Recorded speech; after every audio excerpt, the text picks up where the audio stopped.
So you heard me mention Instacart, something I don't normally talk about, but I probably should start talking about, because ever since the pandemic, Instacart has definitely become a platform that is being used now more than ever. You know, getting orders, getting your groceries delivered. I've even used it before. I've also used Shipped. So one of my viewers, very loyal, what do you call it? Dasher D, that's how she refers to herself. She sent me this, and I will also put the link to the video in question, and shout out to Instacart Dude for this information. She says, "Hey Pete, Instacart Dude posted this, and I was wondering what your thoughts are. I'm thinking that all of the gig apps need to start requiring this high dollar, or not, this high dollar signature, which would 100% eliminate fraud and theft and everything. And that it would eliminate and solve the problem of scamming the driver." So what he talked about in the video is, let me just read the title. Instacart new policy on high ticket orders. Signatures now required. A good thing, yes or no? She goes, "I'm not a fan of me doing the work of Instacart because it just isn't my cup of tea." Same with me. I'm not really big on shopping for people's groceries. She says, "But it's a very important service that is offered. Physically, I can't handle it. If we had other gig work instead, DoorDash, I would drive for the other apps if I was approved in my area. Anyway, I just thought I would share this with you and would love to hear your thoughts on this. At least one platform is starting to protect up in some way. Feel free to share this on your channel. Thanks, Pete, to my gig big brother." Let's see. "I signed up and was deactivated because of my paperwork for my car insurance had expired."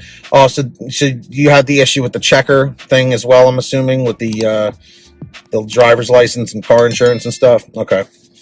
Well, D, thank you for letting me know about this. Now, the reason why I'm talking about this today is because I've always said, with the fraud situation where I never got my groceries, I never got my order, this has always been a monstrous problem, especially ever since the pandemic started. And now things have been winding down and whatnot. A signature almost seems like it has to be required, because at least if there's a signature required, okay, these customers, these scam artists cannot say, "Well, I never got my order. I never got my groceries. I never got my food." Yes, you did.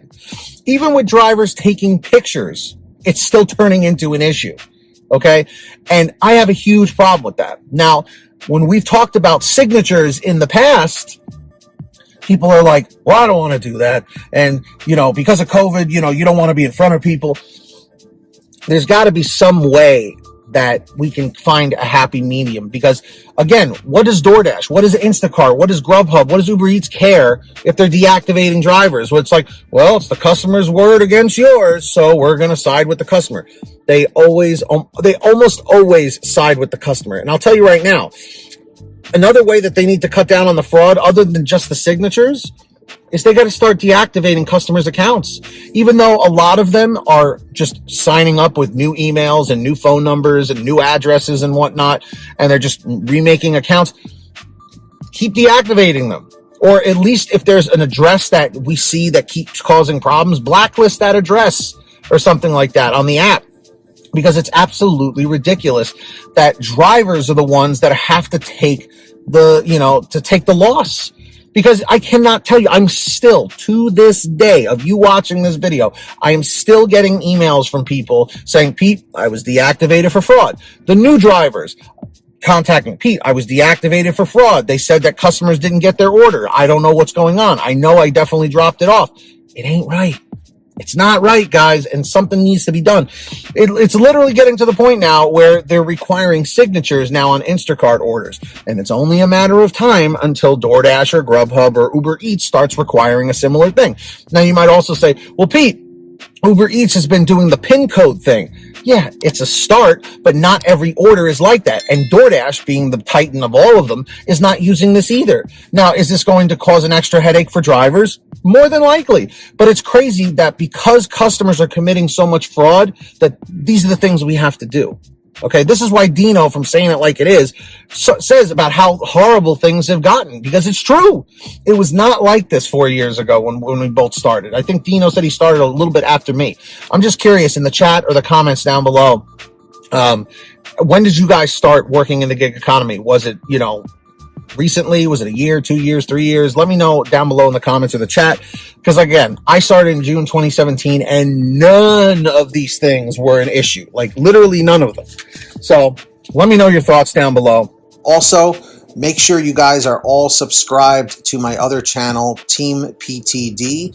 We're trying to get it to 1,000 subscribers. We're like 100 away. So link is in the description. Make sure to turn on that notification bell and all that stuff. Definitely go over there, watch the videos. There's more content like Pay to Drive, and I will be adding more stuff. So let me know in the comments or the chat if you're subscribed. Leave a comment saying subbed.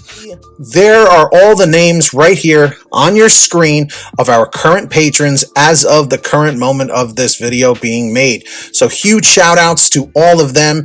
If you guys want to sign up, links are down below. As I mentioned, who's going to be the next patron? Maybe it will be you.